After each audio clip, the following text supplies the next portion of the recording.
Xavier Berraondo ens sorprèn amb la seva òpera prima Ens veiem demà. Una pel·lícula que aprofundeix en els límits de la bogeria a partir d'una experiència personal del director. Ara t'has de situar. On? En l'últim dia de la teva vida. Doncs...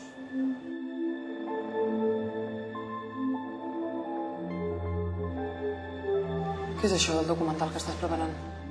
El nostre tema d'avui fa mal, està boig.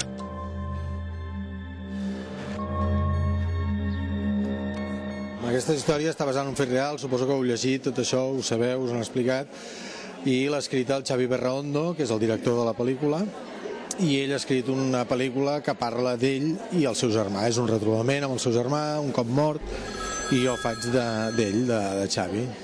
És un personatge que està molt ben escrit, i l'únic que volia el director és que fos una persona, un actor que fos natural, que digués el text d'una manera natural, i això és el que més li interessava, llavors és el que més m'he treballat.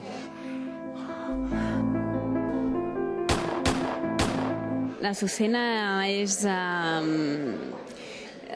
aquell fil que és molt fàcil de traspassar, que en diem bogeria, que està en un cantó i amb l'altre, amb una persona hipersensible, i un punt que connecta, molt important, que connecta personatges i històries entre la pel·lícula.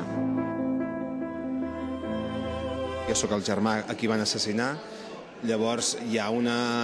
Bueno, sobretot parlar amb el Xavi, sobretot trencar aquesta barrera de dir jo no haig de fer del teu germà. Jo faig del teu germà, però jo no tinc que ser el teu germà, no?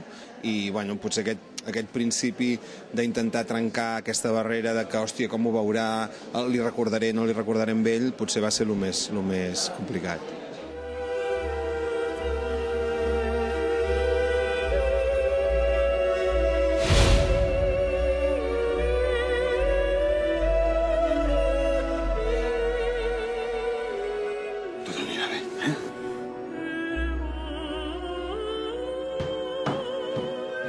Pensar que necessitis estar sol per rebre aquestes trucades. No, però ahir quan vaig parlar amb ell no estava sol.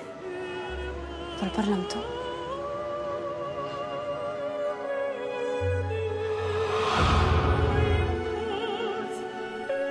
El germà. Va, no facis esperar. L'amor.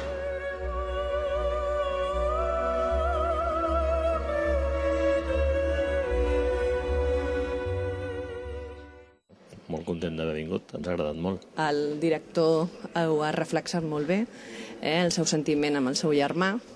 Bé, és que toca molt, toca molt. M'ha semblat una experiència molt personal d'ell, però hi he entrat i l'he trobat fantàstica. Y me han encantado los actores, me parece una película muy especial, la fotografía es buenísima, bueno. Ha sigut impressionant, no sé, és molt íntima, crec que realment ha sigut una obra molt íntima. M'ha costat entrar, però home, és d'una sensibilitat tremenda i una profunditat que no me l'esperava. Interessant, una pel·lícula arriscada, no? Bueno, m'ha semblat una pel·lícula molt màgica i per tant la combinació de realitat i ficció m'ha agradat i els desitgem molt èxits.